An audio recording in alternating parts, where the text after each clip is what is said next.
हालानी खां इकबाल गाड़ी जी ख़बर पेश कयूं था। शहीद मीर मुर्तज़ा भुट्टो खे असां शीदाइन पाण खां कॾहिं बि जुदा नाहे कयो। मीर असां वटां उसरियो ज़रूर आहे पर असां खां विसरियो नाहे। अहिड़नि ख़्यालनि जो इज़हार बलोच रेस्टोरेंट में जूनियर भुट्टो जी टीम पारां शहीद मीर मुर्तज़ा भुट्टो जी 71वीं सालगिरह तकरीब खे ख़िताब कंदे अॻूणे सुले अॻवान फ़क़ीर रसूल बख्श मंगरियो, तालके सदर मिरापुर मीर शाहनवाज़ सोलंकी, अॻूणे तालके मिरापुर जे जनरल सेक्रेटरी मीर काबिल ख़ासकेली, नज़र मोहम्मद हाले पोटो, ज़ाहिद अली अवान, इरशाद राजपर ऐं सैयद असद शाह ऐं ॿियनि चयो त शहीद जी पार्टीअ खे ज़रदारी यरगुमाल करे ज़रदारी लीग जोड़े पीपीए जे असुल वारसनि खां कॾहिं बि सियासी हक़ खसे नथो सघे। अॼु बि मीर जा शीदाई असुल जूनियर भुट्टे सां गॾु बीठा आहिनि। उहो वक़्तु परे नाहे त सिंध में ऐं वफ़ाक़ मथां जूनियर भुट्टो जी दिलेर नुमाइंदनि जी हुकूमत हूंदी। सिंध जो अवाम असुल भुट्टो जी पार्टी ऐं संदसि खे हक़ीक़ी वारसनि सां गॾिजी करे कामयाबी हासिल कंदा। उन मौक़े ते शहीद मीर मुर्तज़ा भुट्टो जी सालगिरह जो केक कटे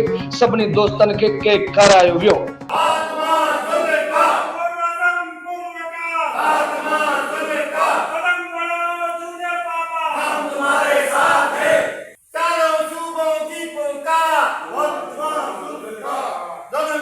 का खात्मा